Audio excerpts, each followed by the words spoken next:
Okay. Tell me, so Amanda Burrill. Burrill? Burrill. We never actually covered that. Right, one syllable. Burrill. Like B-E-R-L, Burrill. Burrill. Okay. Burrill. Why? That feels very appropriate for you for some reason. It's like a punch. You just like, yeah, Burrill. Okay. And you had said over your text message, it's your, oh my gosh, all the things, rescue swimmer, endurance athlete.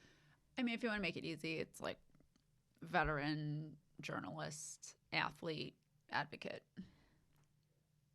What I really like about doing this interview with you is that because we both have brain injury stuff, I feel like I don't have to like front, like I have it all together. Exactly. Okay. You said, oh my gosh, veteran, journalist, athlete, advocate. I can't believe I got that. Okay, cool. I'm ready. Welcome to I'll Go First. I'm Jessica Minhas, and today I'm joined by a new friend, Amanda Burrill. She is a journalist, a veteran, which is really cool. Today is Veterans Day, and she's also an athlete and very much a very impassioned advocate. And it's been really special to get to know you because we've been talking a lot about how we both have brain injury stuff, so we can relate a lot to that. I wanted to bring you in today because not only are you a veteran, but you are just like doggedly determined to get to the bottom of healthcare for yourself, but also on behalf of a lot of others. I know that's very meaningful for you. But I wanted to start at the beginning because something that I loved that you said when we first had a chat was that you're not the typical veteran. In that, like, when we think about veterans who are struggling with healthcare, like that's actually not a part of your narrative in that it's visible. Right. And yeah, it's funny because I would say I am the typical veteran in some ways, but my outcome is atypical. And it is Veterans Day, and I'm proud of my service and thankful for everyone who has served. But the state of Veterans Affairs is dismal right now on the mental health side. And a lot of people leave the military, as I did, with a physical injury, a head injury. I was chronically post-concussive for several years and walked out the door with a bunch of mental diagnoses. And I really had to fight to overturn those and eventually get the help I needed. So I believe that leaving the military and getting a bunch of mental health diagnoses and the medications that go with it is very typical. But fighting as hard as I did to overturn those and eventually turn to the private sector as I did to get the help I needed and now know exactly what's wrong with me and move forward in life, in a much better place. That is not typical, and that's why I speak out so much about post-concussive syndrome and brain injury, because I do believe, as you know, how it can affect your life. Yeah. It's very easy, especially with women being over 2 times more likely to get a mental health diagnosis when they walk in the door of a doctor's office on the first visit. I do think it's a chronic problem. I hate that word chronic, by the way. Really? Why do you hate it? I do, because chronic, having been in this sort of like limbo of the medical field for so long, I see a lot of times people settling for, I have a chronic illness, or I take all these medications. Oh, so you see it as like kind of you're settling in your illness, like you're not gonna. Right. Yeah, tell me more about that. How can you put some more words to that? Yes, absolutely. I believe that everything has an underlying cause, and especially talking about veterans, especially today, there should be more of a focus on therapy and finding underlying causes of issues rather than settling into, I have a chronic illness. And I see that a lot. And that is something I've seen rampant in the veteran community. And that's why I speak out. I could be sitting right here today with my 4 mental health diagnoses and all the medications that came along with that. But instead, I know that I have a physical and neurological problem. and I don't take medication. That's so interesting because, and we talked a little bit about this, but the author Susanna Callahan just came out with a new book. Her first book was a New York Times bestseller called Brain on Fire, and her second one is called The Great Pretender. And it was so interesting because I went to her book release right before you and I got together, and The Great Pretender is a lot about like how do we diagnosed psychiatric issues, and similarly, she was diagnosed with psychiatric issues when actually she had an underlying antibody mechanism. So she talked a lot about like these organic mechanisms that present as psychological, psychiatric disorders or illnesses when actually it's more of a organic body-based issue. Absolutely. And as we discussed, I went years fighting these diagnoses once, I believed them at first because I didn't have any other explanation as why to wouldn't you believe I them? couldn't find my words and why I couldn't see straight or walk in a straight line. These are classic brain injury symptoms, but it took me having a really bad fall and smashing my head and busting my neck and my jaw and my eye. Wait, when was that? That was the second TBI. That was in 2014. So I jumped ahead. That's my fault. And maybe that's a reflection of the fact that we both have brain stuff and I didn't really set up context. So sorry to everyone listening. I jumped right into my notes. I'm a little frazzled this morning, but let's actually take a step back and set the scene a little bit. You went to Boston University and you were in ROTC. Mm-hmm. And then after completing graduation, you decided to become a naval officer. And I know that kind of the military thing runs in your family. Your dad was in the military as well. Right. And I was an ROTC student. Did I say it wrong? No, it's okay. Oh, but I went to college on the government's dime. So hey, I mean thank them for don't something. sell me short. I took advantage of that deal. I mean, Boston University is not. It costs a pretty penny. It's not a weekend job sort of paying for university. Exactly. But yeah, then I was commissioned the day after graduation and entered my service. Yeah. And you served for 5 years altogether. 6 on active duty and then an additional 2 as an active reservist and then several more as a more inactive, just show up once in a while reservist. So it was actually quite a haul, 10 years. When I look across the table to you and everyone listening, you'll see in the show notes and sort of all the links that we provide, Amanda is stunning. And it's really she's sort of mesmerizing to to behold. So I know that you're actually biracial. Yes. Yeah, your dad is the one that... My dad is Scotch-Irish and my mother's Vietnamese. So in one of the articles you have done, you talked about how determined your father is, how he's very macho, and yes. How when you got injured for the first time, there was sort of and I think maybe this is the nature of the military, correct me if I'm wrong, there's just a dogged, you will get through this, Right. Yes, another appropriate topic for Veterans Day, but it's also a mentality I grew up with. To be fair, my dad had been in the military during the Vietnam War era, and he was there. And my mother also grew up in Saigon.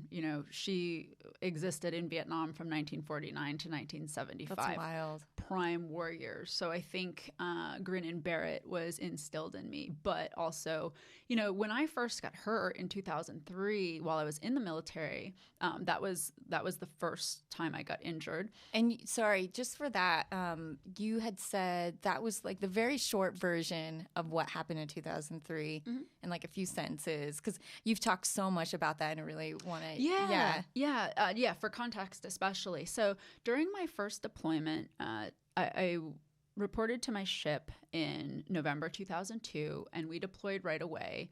It had just come back from Afghanistan stuff, but Iraq was going to start soon. Yeah. So we brought a bunch of Marines over, and our ship got converted to a prison. And That's all declassified now, but there had to be a prison because a war was going to start and there had to be a place to bring people.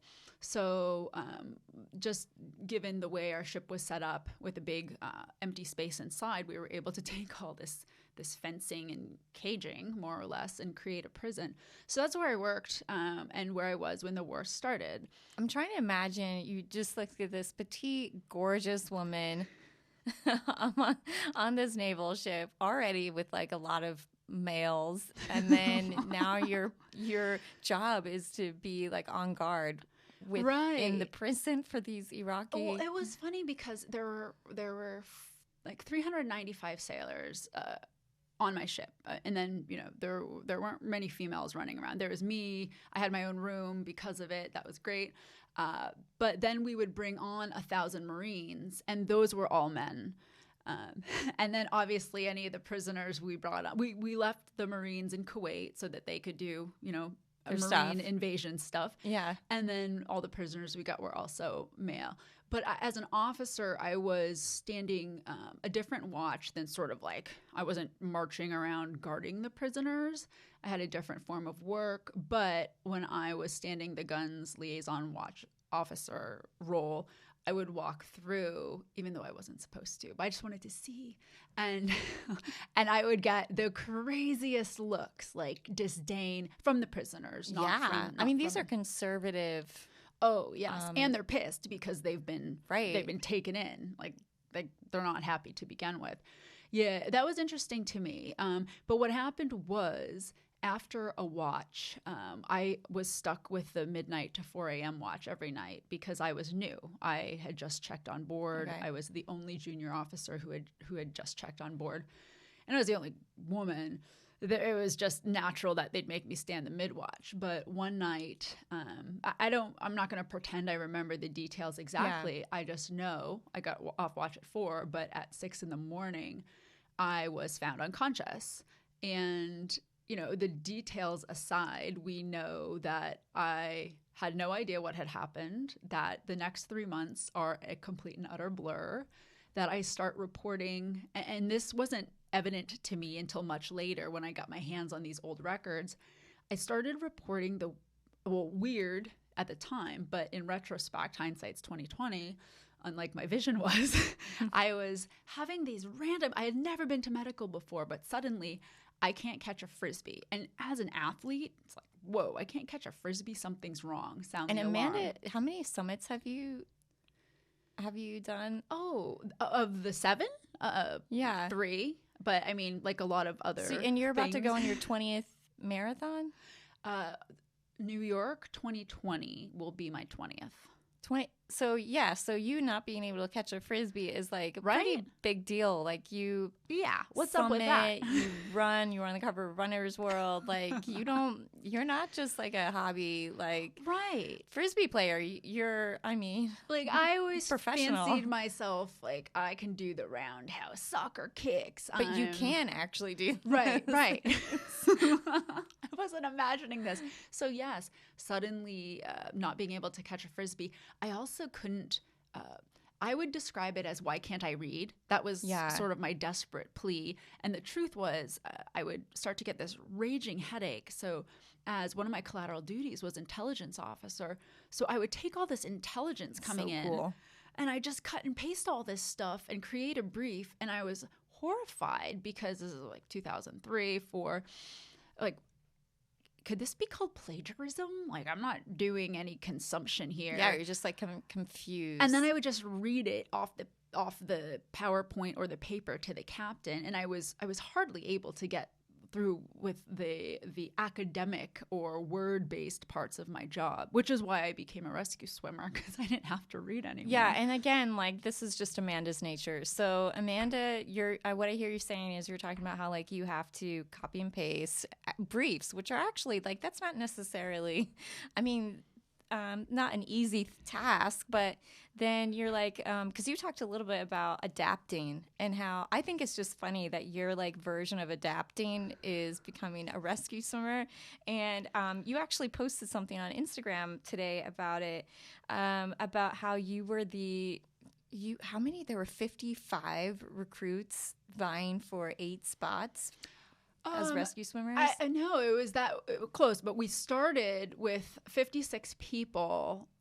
That there's like a weed out week where they beat the shit out of you. This was for rescue swimmer school, and then you were the only female, right, the whole time. And then and it's funny because that's not really a job for an officer, but there were 2 officers, and I was an officer, so it was just all odd that I was even there. But I had lobbied so hard to go because after this head injury, which I didn't even understand, it was like the big change, what happened to me. And, as we always say with brain injury stuff, hindsight is 20/20. In those moments and these choices that I was making and these adaptations, it wasn't, oh, something definitely happened to me and now I have to adapt. It was this sort of underlying, bubbling knowledge that things weren't right and that I had to find what I could do, what I wanted to do, where those 2 things overlapped, and just go for it. Yeah. Yeah, that makes a lot of sense. I mean, for me, for sure, I know that when I first started getting sick, then it was like I'm trying to check off things like that I can do instead. So I remember I took a graduate program. And I was like, well, I actually don't even know how I completed the graduate program, honestly. But it was like, well, I'm not able to get this stuff done, the goals I had set out. This is kind of easier because it's like a checklist. Going to school is like kind of nice because you just do the work and check it off. It was a great way for me to buy time after I got out. But I mean, not everyone's buying time version is like becoming a rescue swimmer in freezing cold water. Right. I mean, just really quick, like one of the things you said about being a rescue swimmer is that like you're doing resuscitation in freezing water with your triage in freezing water. Right. It's so odd. And as someone who's done a lot of wilderness triage and first responder courses, I remembering like the way we would have this metal basket and try to get people into it and then try and splint them and do all of this stuff. I am almost impressed with who I used to be. Now I'm just boring. I'm like, anyone can go walk up a mountain, but that was crazy shit. Again, like Amanda plays down it. Like Amanda also, so you've been, been working through your traumatic brain injuries, and I want to get back to one part of that in particular, but also just to set the scene a little bit for you walking up mountains. You actually you summited Mount Kilimanjaro. Is that the one right after you were doing traumatic brain injury rehab? That was my first, I always joke, but it's true. That was my first hike. Was Mount Kilimanjaro. And I took a break from brain injury rehab. Mount Kilimanjaro, just for those listening, is like the tallest peak in Africa. Right. Yeah, so that's not just a... It is kind of a hike, though. We have to work. We're going to have some side conversations about how extraordinary you are and these feats that you do in spite of illness. And on that note, like one thing that we talked a lot about, you're talking about how it's really hard to be believed, and that women already are not believed, and sort of being labeled a hypochondriac because there wasn't, brain stuff is so hard to see. Mm-hmm. Yeah, and you mentioned a lot about that, about being labeled as a hypochondriac. I know I'm paranoid about that myself. Right. Well, it is sort of the swan song of my story. If I had understood what happened to me, even though 2003 was before the TBI stuff became super sexy, I would not be talking about this, because to me, the huge part of my struggle was living with post-concussive syndrome, being told I was mental, given a bunch of meds, and it taking, even though I was being a good self-advocate, it really took the exclamation point of that second brain injury to break me out of a cycle of not being heard.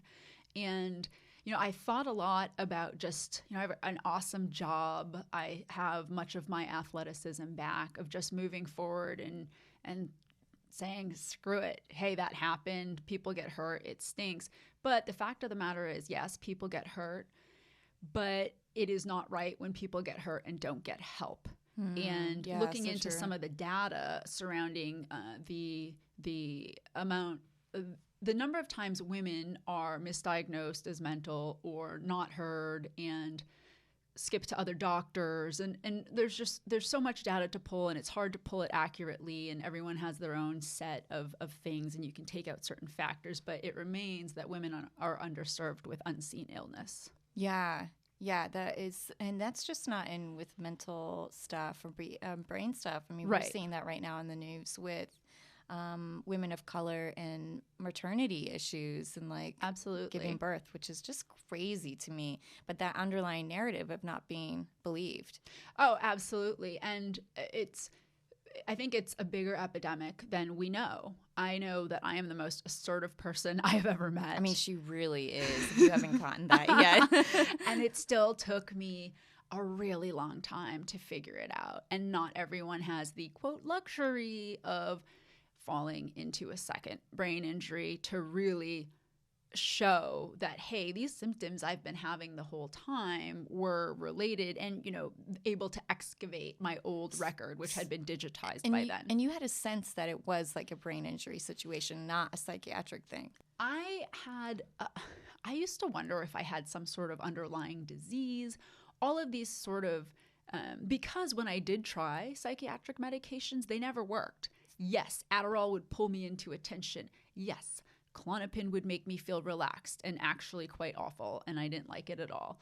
Benzos are also an epidemic, but the antidepressants didn't make me feel better.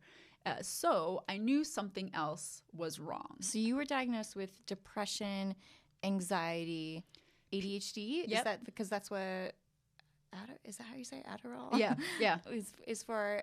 because I was actually also diagnosed with ADHD, but it was, but I actually don't have it. It's a consequence of the brain injuries, right, and the cognitive cognitive functioning that gets compromised. Yeah, well, and the big other one was PTSD, because that is a rampant veteran diagnosis. Just like a blanket symptom. If you're coming out of the military and you don't even have a specific trauma in mind, it is still incredibly easy, if you're struggling in any way, to just get labeled PTSD. The thing that bothers me about that in the veteran space, just today's Veterans Day, might as well get it out there, is that PTSD is a treatable condition. So if you got out of the military years ago and you're still taking meds, but you're not seeing a therapist, there is something wrong with that, and veterans deserve better. I would still be taking a medication cocktail and just believing I had all these diagnoses if I hadn't done a lot of work to break out of that cycle. Yeah, something you said that I want to quote you on. You said the nature of unseen or silent and injury, this epidemic of people being unserved. Don't know what to ask for, that you may have symptoms that are slam dunk for other wrong diagnoses, and that really we must be exploring the underlying cause. There's a reason for everything. Yes, I certainly stand by that. And it's, you take post-concussive syndrome, traumatic brain injury, and all the things that come with it, and you do another Venn diagram with a lot of mental issues and PTSD, and there's a ton of overlap there. I understand that sometimes these things get confused, but it takes that extra work to really tease out what is what and examine someone's history. And it's work. So when we have hospitals, and I can speak more to the veteran side, what I've done in the private sector has been very beneficial to me, but is when you have only 15-minute appointments and people getting churned in and out and not really being heard. And the triage, the immediate triage is medication. I get that. But people actually talking through what has happened to them, maybe traumatic events, maybe their actual injuries, and getting to the underlying cause, that's where people are being underserved as I see it. And I talk to thousands of veterans. It's this, okay, I have meds. I actually have somebody like a doctor at the hospital, but it's not having the forum for speaking and finding out what's really going on underneath. Why do you think that is? It's volume, I believe, especially in urban areas where there are a lot of veterans. I might as well say it, if you are working at a VA hospital, especially in an urban area, you understand that people are being underserved and you choose to stay. And so I think it's the quality of care you get in the cities. Yeah, I think I found that also with my, when I was in the process of diagnosis, it was just like everybody's exhausted. Mm-hmm. And if you have a complex issue, which brain injury is a complex issue. It's so confusing. And it's like, I don't know if anyone would believe that speech has been the biggest problem for me in my adult life. And I've done a lot of speaking, and I've talked on TV, and I'm talking to you right now, and it probably doesn't sound like anything's wrong. But just last week, my speech therapist and I discussed how much of my bandwidth goes to finding my words and trying to sound normal. And that takes away from everything else. And that's just a tiny slice of brain injury. I think that's been hard for me. And I was so like relieved when we had that conversation about that similar thing, because my doctors have been like, word finding is really difficult for you. And in my head, I'm like, oh shoot, that's like part of my cognitive stuff kind of. I just can run into like a hamster wheel of like, oh my God, is it degenerative? What's happening? Right. When I can't find words. And then that paranoia just like builds up. But something that was so illuminating, you talked about how that actually might potentially be an auditory issue rather than like a cognitive issue. And again, I think that really speaks to your like, just, I'm going to get to the bottom of it no matter what. I'm going to keep fighting. Right. Can you talk a little bit about like what was that catalyst moment? Because what I also hear you saying, I see this with friends too, and loved one, is that they're like, man, I'm just tired. Like I don't want to keep asking for questions. I've just been like given the runaround. Like what was it for you, and what keeps you motivated to like keep digging? It took a while for me to really dig my claws into something that felt aha-ish, because even after that second brain injury, I was out of the military by then. Dealing with the VA was very difficult because they downplayed all of my problems because my IQ still tested high. So there was still confusion in me sort of wandering a bit and finding NYU Rusk. I bow to them, and their concussion center for helping me through, and I did all my surgeries there. How many you've had? I've had 19 surgeries total, but some of them were not related to this, although they're musculoskeletal. And when my balance went to hell and I was still running and doing all this stuff, it did wreck my body. But, stuff with my spine, the cervical spine is directly related to the second head trauma, the blown retina. These are classic things. Wow. And if you can imagine someone, and I'm not the only one, I might be the only one who can talk about getting the help they needed, but going into the hospital with all of these problems, taking neuropsych tests, which, you can pass a neuropsych test and still have really big problems. Neuropsych assessments measure cognitive issues. Right. Yeah. Right. And to be told, just for anyone who's listening. Right. Yeah. But to be told, oh yeah, you score in 30 tests, you're like 99th percentile, and these 6 tests, you fall in the lowest 5% of humans. That's obvious brain damage, but your IQ is still high. Bye. What meds do you want? That's not okay. And it took a while for me to figure out, oh wait, I can empty my bank accounts and figure this out in the private sector. But then I had to go on Medicaid, which for someone in their mid-30s, it was, and someone who's very accomplished. You're right. Oh, I have an Ivy League degree. I know. You're I'm going on Medicaid. Yeah, right. But I'm thankful that I found the way. All of it was me being assertive, and I'm glad that whatever happened because it brought me to where I am today. That's huge, and I've talked a little bit about this before on the podcast, but I definitely still struggle with that. I feel there is a lot of residual resentment that I'm still working through, where I'm like, oh man, if this didn't happen, I'm 36 and I wish I was here, XYZ. And how do you deal with that? Like, you have such like a grace and perspective when it comes to your experience and where you are right now. Like, what does success look like for you now? Ooh, that's a tough question. I think I have become incredibly good at the grin and bear it, that everything's fine. And I still do struggle with, I believe that getting through this was a huge success, and I don't really have anything to show for it. After these spine surgeries, they're like, put sunscreen on your scar. I'm like, no, I want it to show. Like, I want something. Yeah. But it's the best thing that I can take from going through a really long, cruddy situation that I eventually overcame. Don't get me wrong, I still have a lot of issues. But success for me is reaching back and helping people who are stuck in places I was stuck, because I know that when I was stuck, to whatever you quoted just a few minutes ago, someone could have come up to me with a sign that said, hey lady, you have brain injury, and until you get it treated and you have your neuroplasticity working for you and you've repaired these neural pathways, you're not going to have a full life of intention. And I would have said, please get out of my way, because when you don't know what you need is not the time when you're looking for the right help. And this is why I urge people who are struggling just to get to therapy, because a good therapist can often point you in a direction. I pray not just towards medication, but in a direction to help you find that underlying cause, because finding that underlying cause for me was what was holding me back for so long.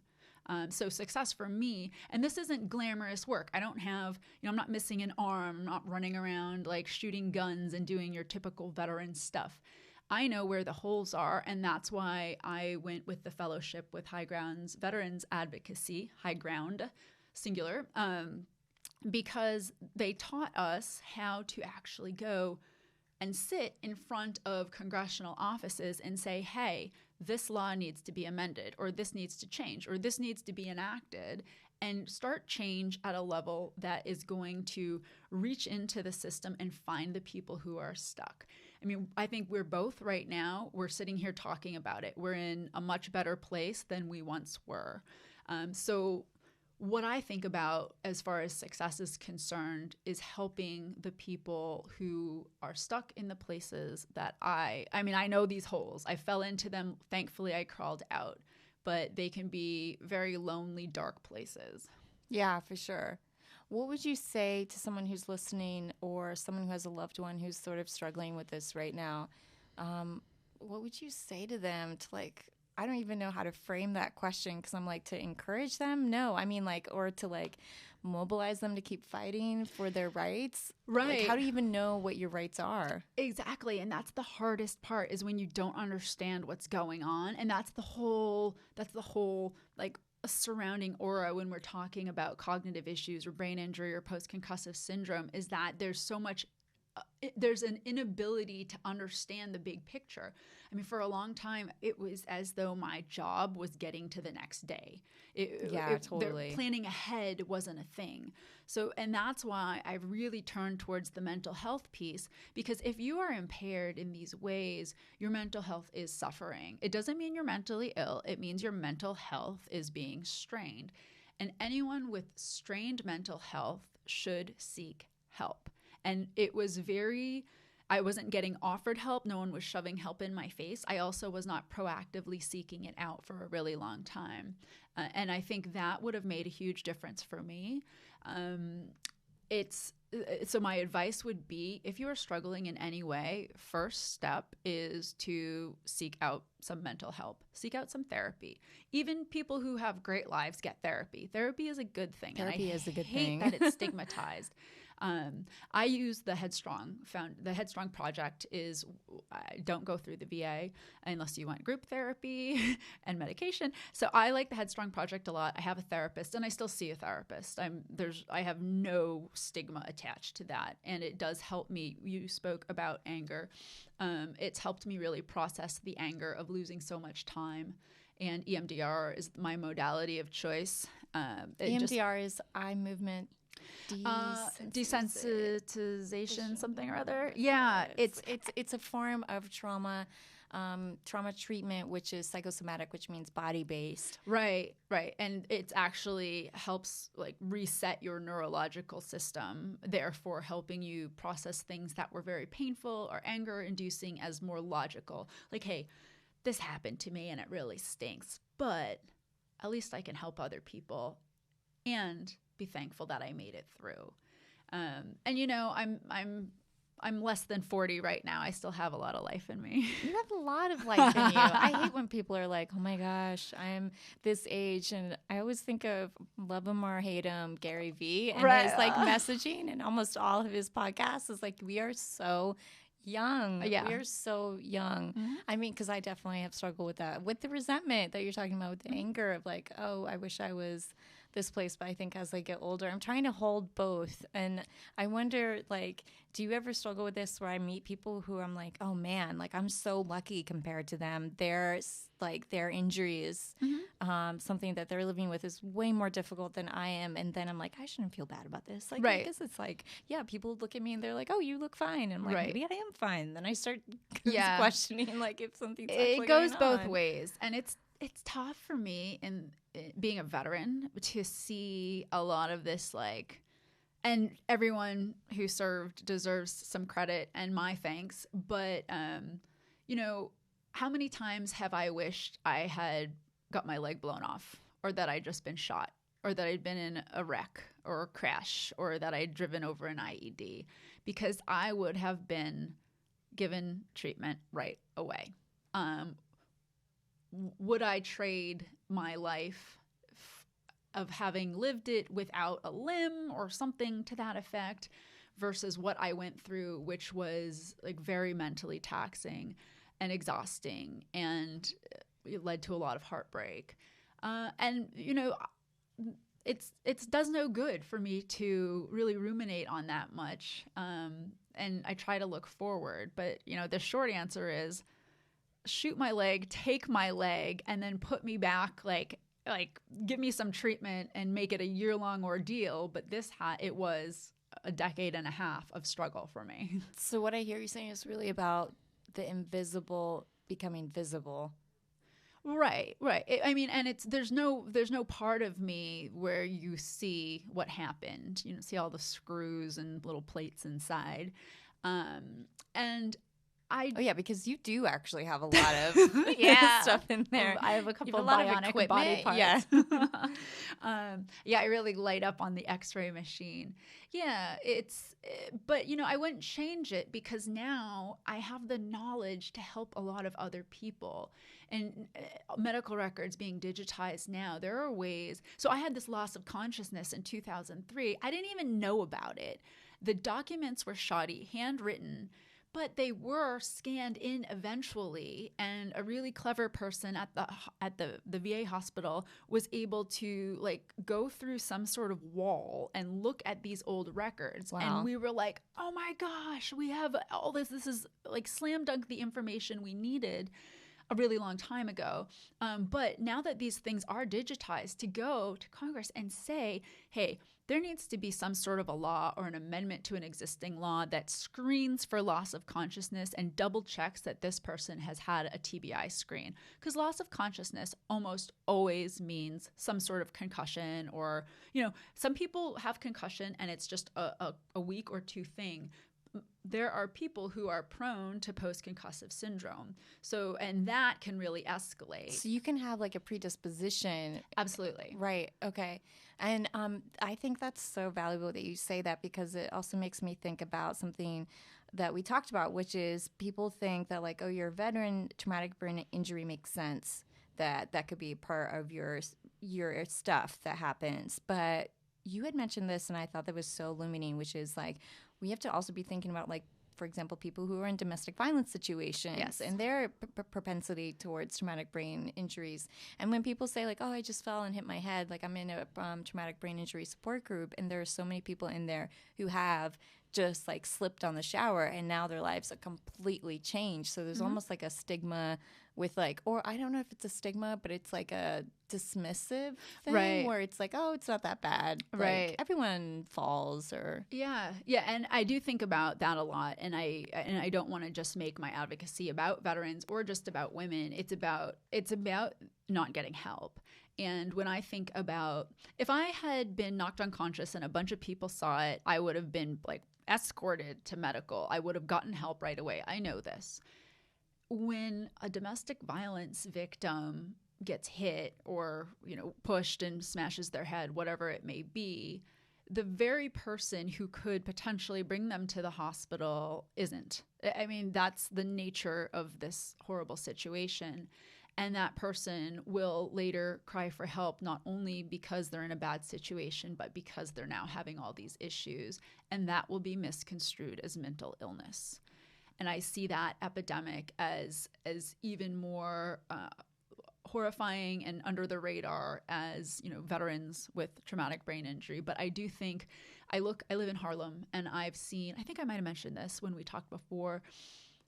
I've seen kids fighting after school. And I cringe when I see anyone's head getting hit, and I just want to run in and say, no, you have to go to the hospital now. This could lead to a lot down the road. Or friends whose kids play, friends, of course, because I don't have any kids yet, who play soccer and they headbutt balls. Yeah. And I get really paranoid about this stuff, but it's all for good reason. And I do think, when you have issues that arise from head injury of any kind and they go unchecked and untreated and misunderstood, that can lead to mental issues.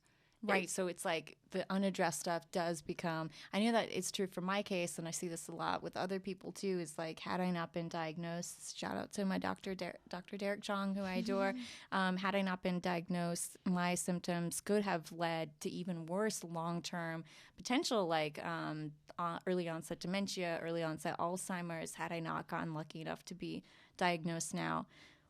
When you think about authenticity in this place in your life, having had all this stuff happen, what comes to mind? That's an interesting question, because I know I project this, and it's not on purpose. Just thank goodness this is me, for better or worse, hopefulness and energy. And I travel a lot, and I do epic sporting adventures. But authentically speaking, this would not be my life if I hadn't fought for it. And so always honoring the fact that I had to fight for it and being grateful that I made it through, but reaching back for those other people. Like that for me, even though I don't think it's seen publicly, there's no way to really I'm not carrying around somebody who takes my picture when I'm doing this sort of stuff. That's just not how I am or will ever be. I don't have a PR person. But being authentic is never forgetting where I came from, and where I came from was a really long struggle.